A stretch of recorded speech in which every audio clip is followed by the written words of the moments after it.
So now you actually can answer that question, at least as far as Marcus Aurelius is concerned. Why do people have different moral values? It goes back to what you just said, which is why. You don't know what people are thinking of. You could stop at the very beginning of that. Because people don't know. They don't know. You'll hear me say it over and again, you don't know what you don't know. Like when you're in a class, for example. Let's say, for example, I were to tell you, in your chemistry class, you're going to need to know chemistry in 5 years. 5 years on, April, 8th. 5 years from today, you're going to be asked something, and you're going to have to know what you're learning in chemistry right now. If you know that thing 5 years from now, you will be given $10 million. Yeah, and let's say I was able to show it to you, I was able to prove it to you. Let's say that somehow I was able to demonstrate it so that you believed it. How seriously would you take the stuff that you're learning in chemistry right now, if you're taking chemistry? Much more serious. Extremely seriously. Extremely seriously. But if I said to you, hey, 5 years from now, you might need this, you might not, I don't know.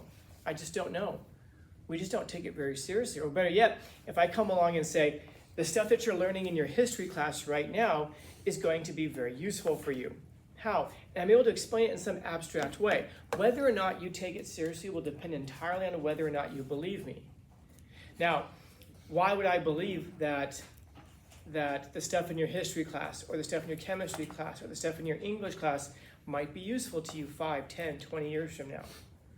Or better yet, the skill set that it takes to get that information. Why might I believe that? Because I've lived, because I've seen it, because I know that in the world there are people who know a lot of stuff and they have discipline and therefore they tend to do pretty well in life. And then I know that there are people in life who I know who are just not disciplined, not motivated, easily distracted. Entertainment is their primary mode of existence. And what's their life like? It's garbage, by their own admission, by their own trash. They're angry and they're bitter and they're resentful and they wonder why they can't get ahead in life. And why can't they get ahead in life? It's like when I see these memes, that complain that in high school we didn't teach you how to do taxes or to read rental agreements. And it's like, yeah, we did. You weren't paying attention when we taught you to do it, though, because you were so convinced that what we're teaching in class, you're not going to need.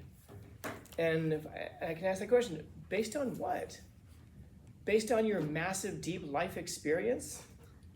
Like, how incredibly arrogant do you have to be to believe that at whatever age you are? By the way, I don't care how old you are. I don't care if you're 15 or 50 or 100. To believe that at whatever age you are, that you know everything that you need to know for your future. That's incredible arrogance, and it's also an incredibly dangerous gamble, man. It's an incredibly dangerous bet. It's like I've got people who can't put a sentence together and try to turn stuff into me using ChatGPT. And it's like, well, then why are you doing that? Why are you bothering to cheat? If you don't need to know the stuff, why are you bothering to do it? Why are you bothering to lie and to plagiarize? Well, what's going on? Well, because I need to graduate. So you want it to graduate? So you at least need it for the next couple of years to graduate. So you're acknowledging that you at least have a short-term need for the stuff. Well, yeah, but after that, well, hold on, like a year ago, you weren't learning because you were convinced that you weren't going to need to know this stuff in 10th grade. So then you were wrong a year ago. Well, that's only, that's less than a year. What makes you so sure that you know projecting out what you're going to need to know in 10 years, 20 years, 30 years? How could you possibly know, Scanlon? Oh, maybe because I've been there. Maybe because people who are older than you have been there and they know. I can't know exactly what you're going to have to know 10 years from now. But what I can know is that an understanding of history in the past helps to tell you why you are where you are, and it helps to shape where you can go in the future. I can tell you that being able to think well is not going to harm you in life, but I know that I don't know any I don't know a single successful person, literally 100% down the line, bring him to me, who is successful but can't think well. I know a lot of people who are unsuccessful, and even like middle successful, who don't think well. And they all have these same kind of characteristics in common. But the point of all of that is that all of what I'm talking about is a complete rejection of our natures. Like, what is it to be a person, to be a human being? To be a human being, you have a nature. For example, you exist. you're real, right? Makes sense. You're real, like duh. And therefore you live in a universe that's real. Yes. And that universe is governed by facts. Yes. Yes, of course. So that means that your nature is to be a real thing that exists in a real nature that's governed by real facts. So then it stands to, well, shoot, we understand it now when we start to reject reality. Why it is that people end up so bitter and resentful. Look at your average activist who's trying as hard as they can to redefine language and to tell us that reality is not what we actually think it is, what we've always known it to be, and trying super, super hard to stay blind to certain facts. They seem happy to you, walking down the street all the time, marching, dyeing their hair odd colors and carrying placards. Of course not. Why? Well, because if they were, they wouldn't be doing that in the first place. They wouldn't be trying to change reality in the first place. Because by being a human being, you have a nature.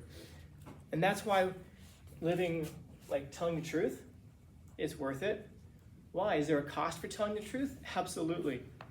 But there's a cost for everything that you do. And there's a cost for everything that you don't do.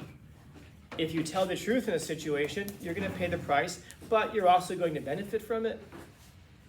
If you are in a situation where you could speak the truth and you just stay quiet, there's a cost associated with that as well. If you're in a situation where you could tell the truth or stay quiet, but instead you choose to lie, there's a cost associated with that as well.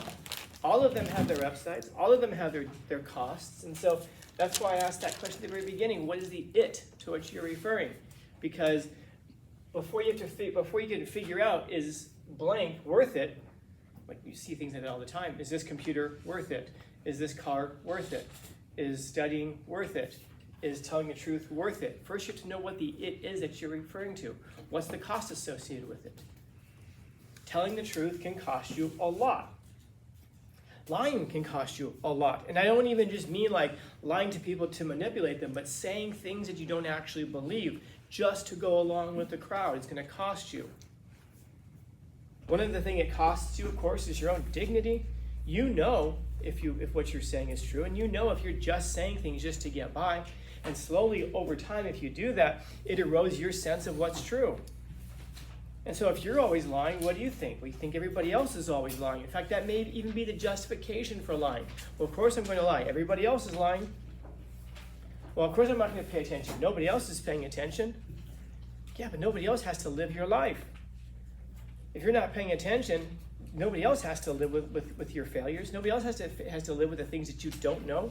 Nobody else has to live with the things that you missed. If you don't tell the truth and it erodes your sense of being able to tell the truth, actually, other people in your life are going to have to live with that. Your family's going to have to live with the fact that you're someone who can't be trusted. And all the damage that goes along with you being someone who doesn't tell the truth, who lies. If you have a significant other, obviously you can't be trusted, and then of course you're thinking they can't be trusted, so you treat them accordingly. There goes your relationship. That's a person who's always under the microscope, always never being trusted. Same if you ever have kids. Same with if you ever get a job.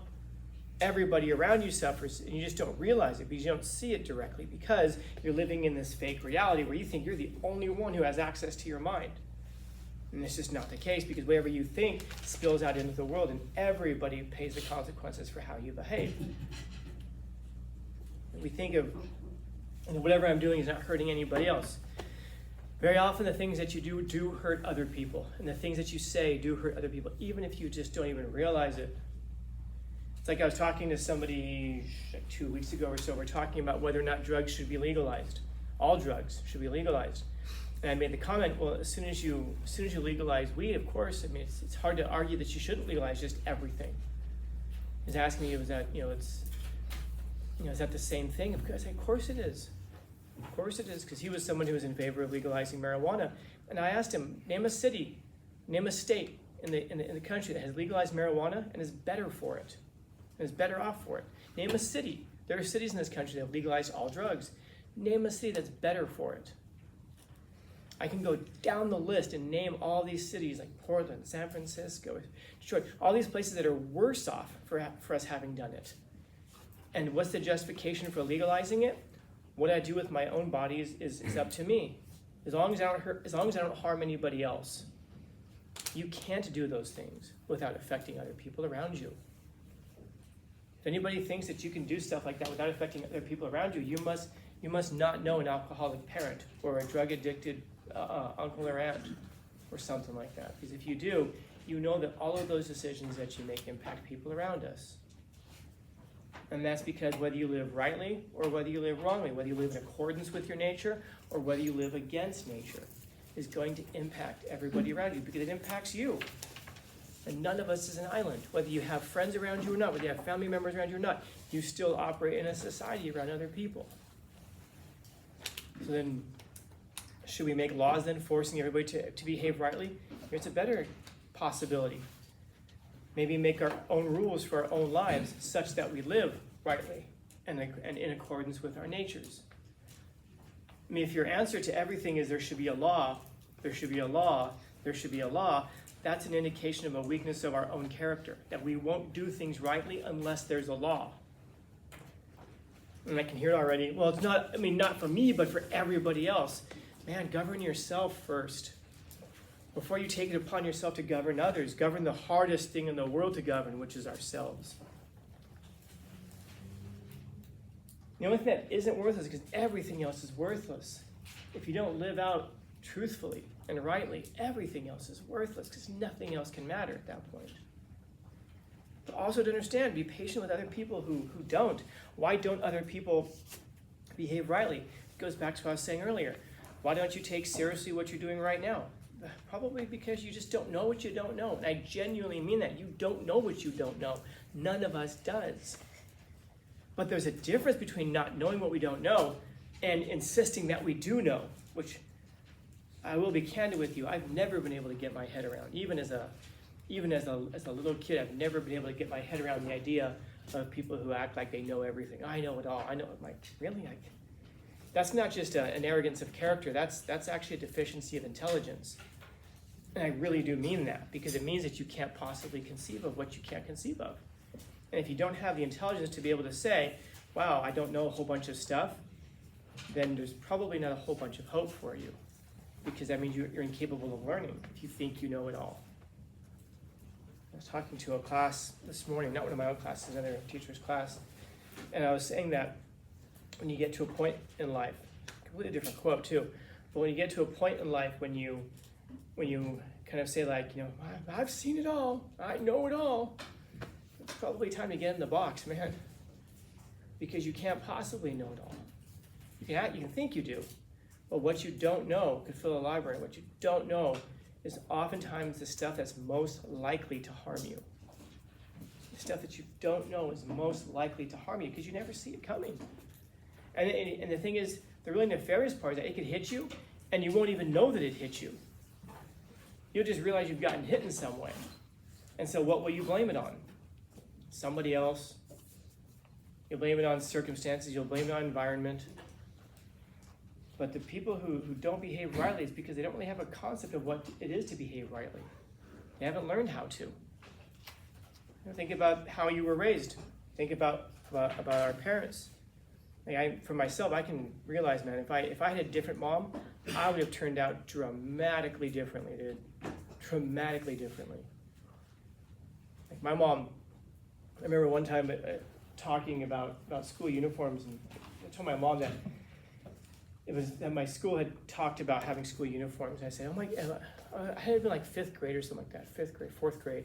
And I said, oh my God, it's so dumb. Like they want us to wear, I don't even know why they want us to wear uniforms. And I made a big mistake. My mom, as she would always do, she'd stop me and say, how can you say it's dumb? You just said you don't even know why. Well, because, and my mom would force me to say, okay, so tell me why they would want you to wear uniforms. Well, I don't know. Dude, I would sit there for 3 hours if I just said to her, I don't know. She would just say, well, then we'll wait until you do. Think about it. Not that I had to be right, but why would they want us to wear uniforms? Oh, no, because they just want to, I don't know, man, they just want to ruin our good time. Do you really think that we sit around and we're like, how can we ruin kids' good times? Of course not. So from a very early age, I had a mom who would force me to think about why other people would think the things that they think. And so what that did was that brought down an incredible level of tension towards others, Because I can look at people who have different perspectives from me and not say, oh my God, you're just evil and you're stupid and you're racist and you're an idiot and you just don't know. No, I can look at it and go, I can see why you would think what you think. Not that you're right, but I can see why you would think what you think. And it's not because you're evil and terrible and wicked and stupid. It's because you don't know what you don't know, or I don't know something I don't know, or we just have different ways of seeing things. And that brings down your tension level towards the world in a big way. It eliminates road rage, I'll tell you that much. But what Aurelius would say is that we have different opinions about what's right and wrong because you just don't know what you don't know. You just don't know. And then if we're properly educated, and if we're properly learned, that we will agree. Because you'll understand what it is for a human to be a human.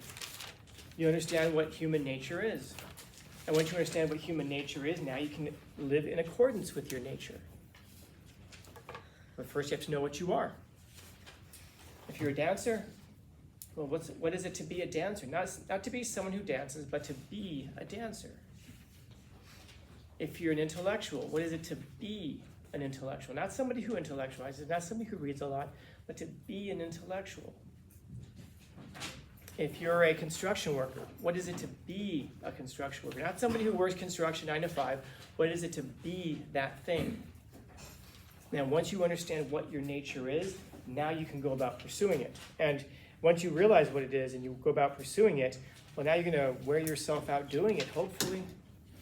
Because people who love what they do, they wear themselves out doing it. Waking up in the morning is not a battle. It might be cold out. Your bed might be comfortable. And the fight that you have with yourself is, oh, it's so cold outside of my bed. But the fight that you don't have is, oh my God, I do not want to go to work today. I do not want to go deal with such and such today. I do not want to fill in the blank. Because you're pursuing what's in line with your nature. And that's perhaps part of the problem, is that people don't know what their natures are. So why? We just don't know. So Aurelius would say, be patient with people who don't do those things. They just don't know. Maybe not their fault. Maybe it's their fault. Maybe it's not their fault. But one thing for sure, being impatient with people who don't isn't going to make your day better. That's for sure. Questions, comments, concerns, complaints, criticisms, critiques?